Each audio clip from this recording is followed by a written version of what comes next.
Olá, que a paz esteja no seu coração.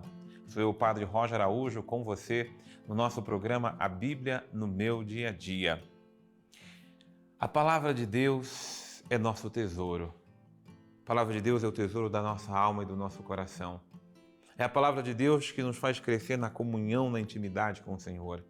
Como é fundamental, importante, essencial que todos os dias nos voltemos para a Palavra do Senhor, para que ela dirija, governe e ilumine os nossos passos. Por isso, nos colocamos na presença do Senhor, nosso Deus, e sobre nós invocamos seu nome santo, poderoso e grande. Invocamos que o Senhor venha em nosso auxílio, que o Senhor venha em nosso socorro. Em nome do Pai, e do Filho, e do Espírito Santo. Amém. Senhor, eis-me aqui. Eu sou teu servo, Senhor. Ensina-me, Senhor, a viver a tua palavra. Ensina-me, Senhor, a praticar a tua palavra. Ensina-me, Senhor, a viver a cada dia da minha vida a tua palavra. Tu és, Senhor, digno de todo louvor, digno de toda honra e digno de toda glória. Ao teu nome, Senhor, o poder, o louvor e a exaltação. Ao teu nome, Senhor, a honra e a glória para sempre. Nós te louvamos, bendizemos, adoramos e glorificamos, porque Tu és o nosso Deus. Ao Teu nome a honra e a glória para sempre. Amém. Em nome do Pai, do Filho e do Espírito Santo. Amém.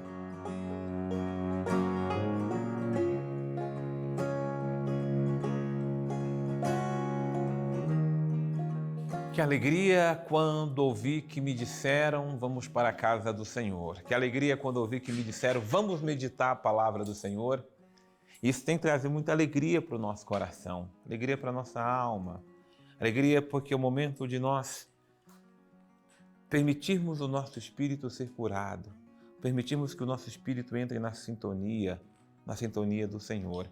Então, é um momento de riqueza para a nossa vida espiritual, nós nos colocarmos na presença de Deus para ouvir meditar a Sua palavra. É a nossa leitura orante da palavra de Deus, a Bíblia no meu dia a dia.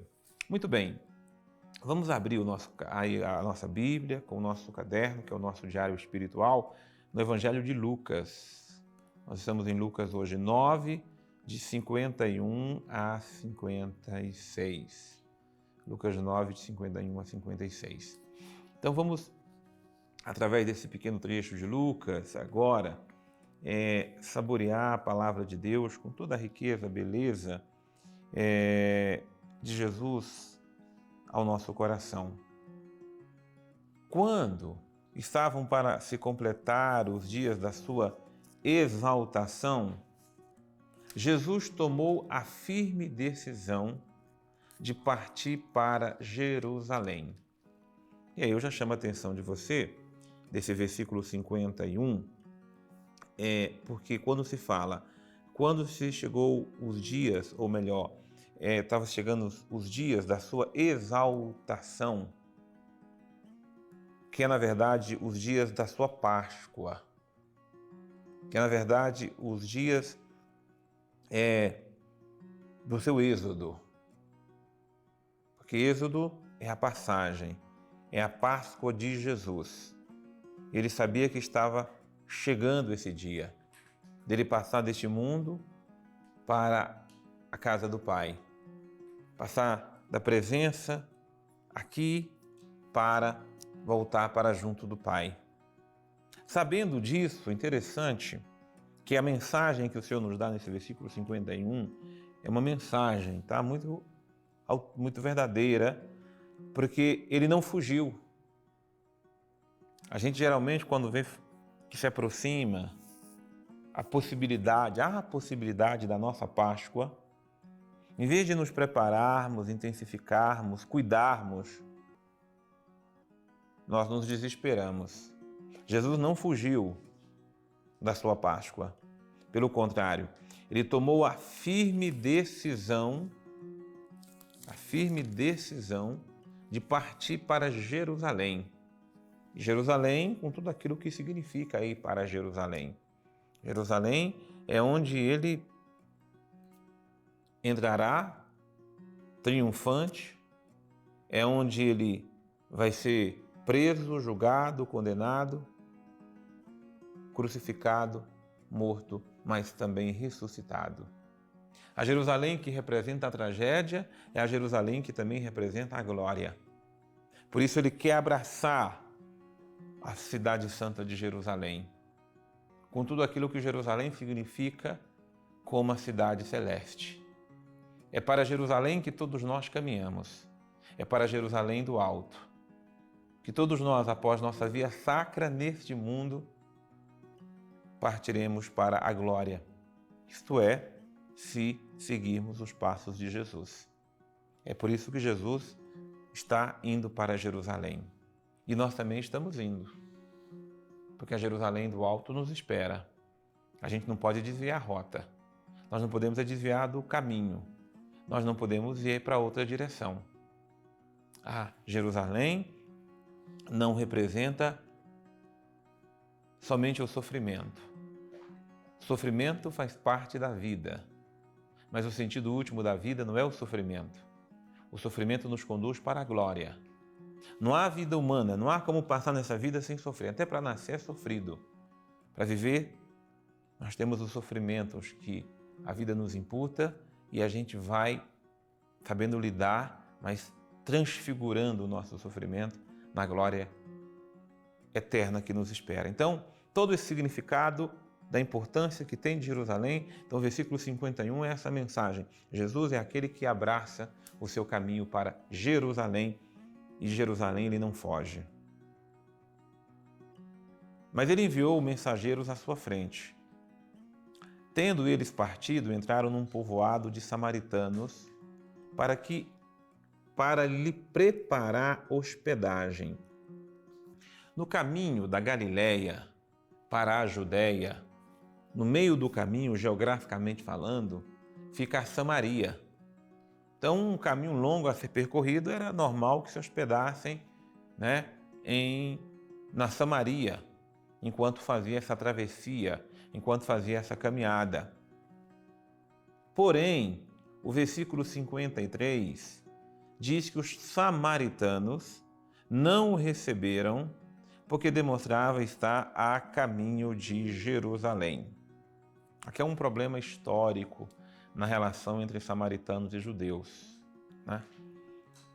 Eu não sei se é a melhor qualificação, mas é que os judeus olham para os samaritanos, olhavam, porque os samaritanos praticamente é um povo quase que extinto, que sobrou dos samaritanos. Eles olhavam para os samaritanos como se fossem judeus de segunda categoria. Se há uma forma de classificar, uma forma errada de distinguir pessoas, mas o fato é que durante o período do exílio, segundo o livro de Reis fala isso para nós, durante aquele período houve judeus que se misturaram com os povos da terra onde habitavam. E os filhos desses eram, com certeza, também judeus, mas foram vistos como um povo que surgiu, que é um povo samaritano, que foi habitar depois naquela região da Samaria. E depois, na recomposição do povo, depois do exílio, houve e cresceu essa diferença entre samaritanos. E você vai ver que quando Jesus faz questão de passar entre os samaritanos, acolher a samaritana e nos dá o exemplo do que o bom filho de Deus, o bom judeu, o bom cristão, é aquele que segue o exemplo do bom samaritano, que é aquele que acolhe o seu irmão judeu, que ali passa, cai nas mãos dos assaltantes, e o samaritano manda cuidar dele sem saber se ele era judeu, sem saber de onde ele vinha. O importante é que ele era um filho de Deus. E o que importa para Jesus é isso. Mas, no mundo em que vivemos até hoje, infelizmente, ainda há pessoas que se deixam levar pela sua nacionalidade, como se eu ser brasileiro, ser alemão, ser inglês, fosse mais importante do que quem for dessa ou daquela outra nacionalidade. Há aqueles que deixam se levar pelos sentimentos étnicos ou ainda ideológicos, se colocando e criando classes entre os seres humanos, como se houvesse seres humanos inferiores ou divisões na raça humana.